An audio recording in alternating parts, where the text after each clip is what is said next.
Hey guys, so this week is a video showing you guys what my favorite, more inexpensive sketching supplies are. And I came up with this idea a little while ago, but kind of put it on the back burner. I don't really want people to misunderstand what this video is supposed to be. It's just me showing that you don't necessarily need like something like a moleskin to sketch in, and I want to show you guys some of my sketching supplies that I use in my day-to-day life, not necessarily like, oh, the cheapest I could find or something like that. Of course, if you have any like budget-friendly sketching supplies that you guys like, you know, be sure to let me know, and maybe I'll check it out. So yeah, I think that's pretty much all I have to say, so let's get right on to it. So up first is the Canson XL Sketch sketchbook, and it is 100 sheets, so 200 pages if you draw on the front and back, and it is 50 pounds, which means the paper is really thin. You can see through to the other side, but this doesn't bother me at all because I got this just for pretty loose sketching. So it works fine for what I need it for. I really like it so far, so I'll probably be picking this up again.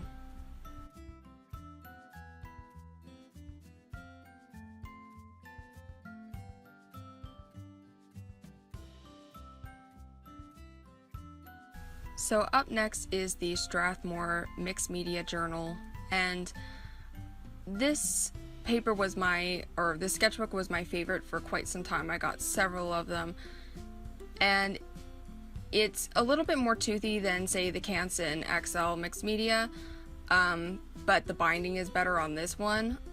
It's only 34 pages though, or 34 sheets, I guess, so it's not nearly as long as that one, but I still really like this sketchbook, and I think it's a pretty good deal. I think it was only $11 on Amazon whenever I got it.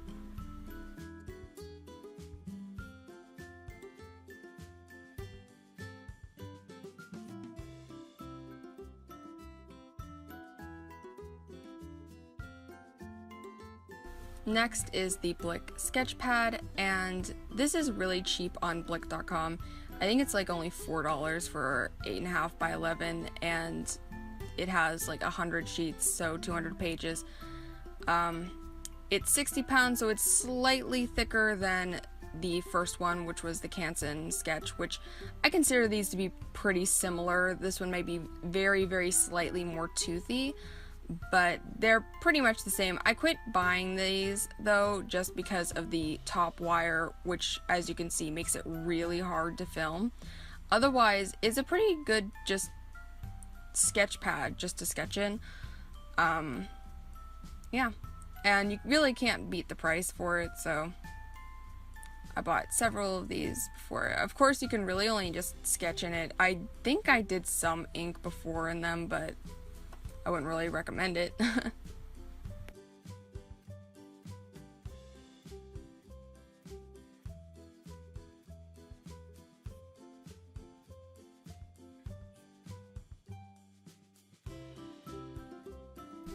Up next we have the Toned Tan sketchbook by Strathmore, and this one I believe is only 50 sheets, so 100 pages.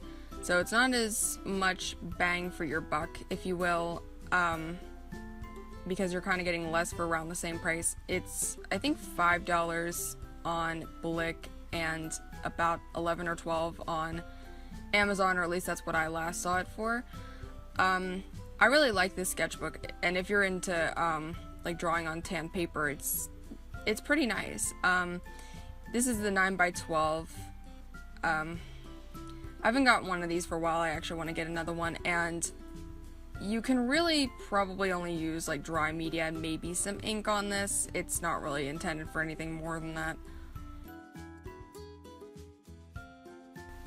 Up here is the Canson XL Mixed Media sketchbook, and this one is very popular, and for pretty good reason. It's 60 sheets, so 120 pages, and 98 pounds. you get a lot here for your money, I think. It's, I believe, only $12 on Amazon, $8 on Blick, and it is the most true to being mixed media, I think. You can do pretty much anything you want in here, even though I think the Strathmore handles watercolor a little bit better in terms of things like warping. The only thing that turns me off of this sketchbook is the spiral binding. It's very large, and it has the tendency to come undone and have the sketchbook just fall apart, which is starting to happen to this one, and I had it happen to another one. So that's something to be aware of.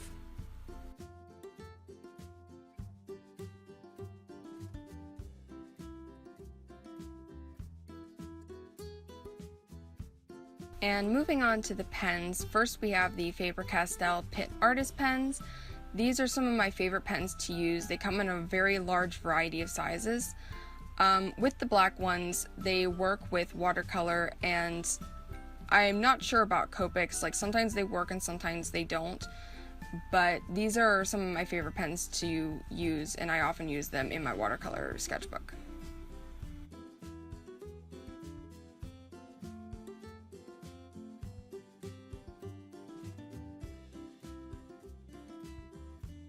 And here we have the Faber-Castell Pitt Artist Pen in the brush size. This one is in color. In my swatch, I end up using the black, but it's pretty much the same deal as the last one.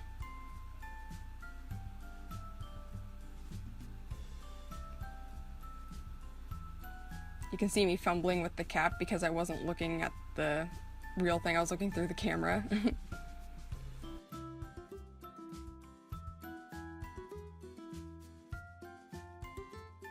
And here we have the Papermate Inkjoy pens, and these are just ballpoint pens.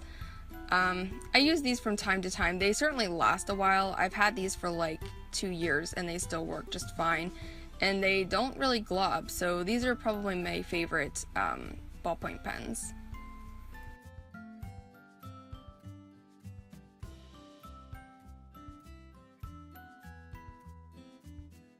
And here we have the Stabilo Fineliners.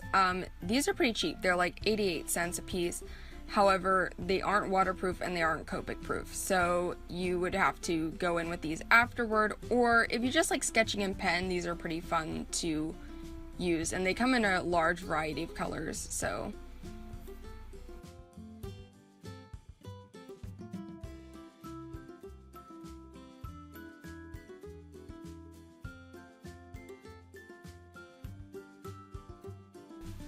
And here we have the Steadler Plus Fineliners. These do work with Copics. I don't know about watercolor, but they aren't light fast, and I have heard of people like their artwork fading after time, but I have not run into that problem myself, and they're pretty cheap for fine liner pens. So if maybe you're just getting into fine liner pens, these might be a good start. For pencils, I mainly just use Col-erase pencils. I wouldn't recommend getting the whole set. I would just get them individually from places like Blick, which have them for cheaper. My favorite colors are the Scarlet Red, the Violet, the Tuscan Red, and the Blue.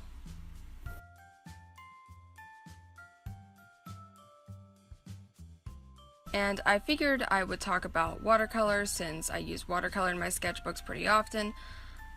This is the Prima Watercolor Confections Tropical Set, and I switched from Sakura Koi to this set, and I've mainly just been using this.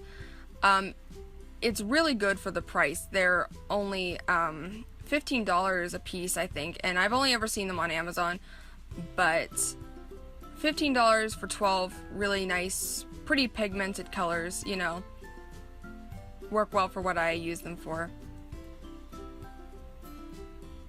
And then we have the Sakura Koi.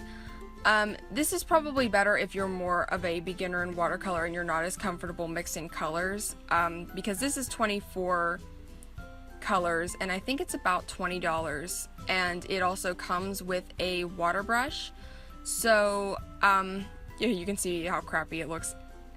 I used this for like 2 years pretty frequently, and you can see how much is still left in the pans there.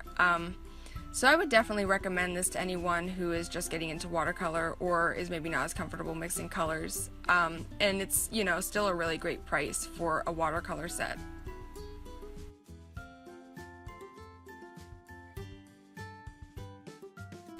So that was it. I hope you guys really enjoyed this video, and like I said, let me know if you have any more inexpensive art supplies that you really like or that you use very often. And, you know, put it in the comments below. And I will see you guys next time. Bye.